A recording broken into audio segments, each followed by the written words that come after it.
In this video, we're going to talk about chemical equations and the different types of reactions to get you started on part one of the notes for the chemical reactions and equations unit. So first off, we have to think about what a chemical reaction is. A chemical reaction is what happens when one or more substances rearranges its atoms in order to create something brand new. So in this case, I have a double bonded molecule here and two single bonded molecules, and those atoms are going to break apart from their bonds and then rearrange themselves to create something brand new. So this could be, for example, oxygen, a diatomic molecule of oxygen and two diatomic molecules of hydrogen. Once those bonds break, those atoms are then free to create brand new bonds and could create water. What's really important though, in order for a chemical reaction to occur, the bonds that are originally in those compounds do have to break first to allow the atoms to move around and rearrange. Now, in chemistry, the way we represent a chemical reaction is using a chemical equation, which is just a simplified way of describing a chemical reaction using the chemical formulas. And we've learned about formulas before. H2O, for example, is a formula. And so a chemical equation basically tells us what goes into a reaction and what comes out of the reaction. So what did we start with and then what did we end with?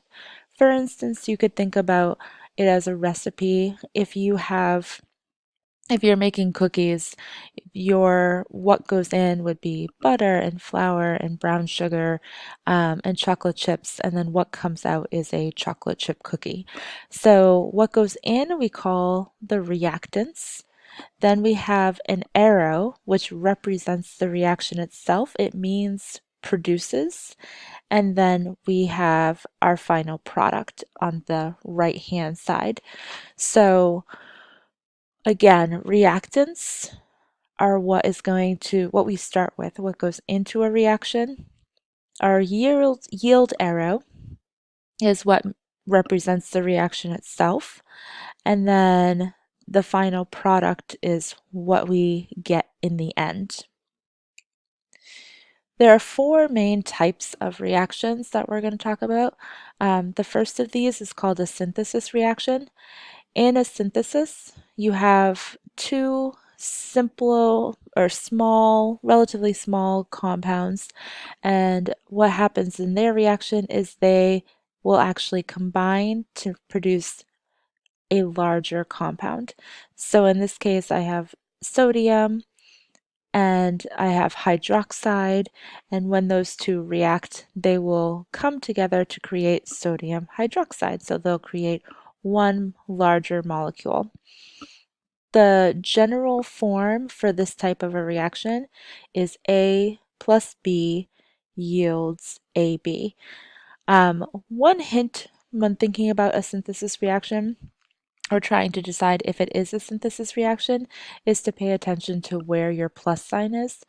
Notice I have a plus sign on the reactant side, but I don't have a plus sign on the product side. So this would be a really good hint that this is a synthesis reaction. Our next type is the exact opposite of synthesis. It's a decomposition reaction.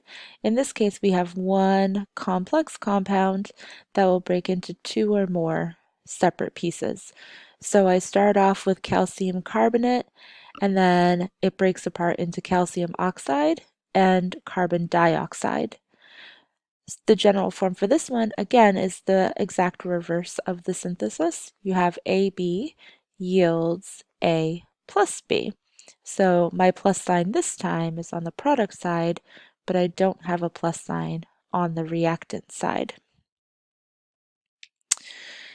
The next type of reaction is what's called a single replacement reaction. This is when one element replaces another element in a compound. So in this case, I have copper sulfate, and it's going to react with silver so that I end up with silver sulfate, and copper. So the silver actually kicks copper out of this compound and takes its place, so that it started off all by itself as an individual element, and then it became part of a complicated molecule, whereas the one that was part of the complicated molecule ends up as an individual element.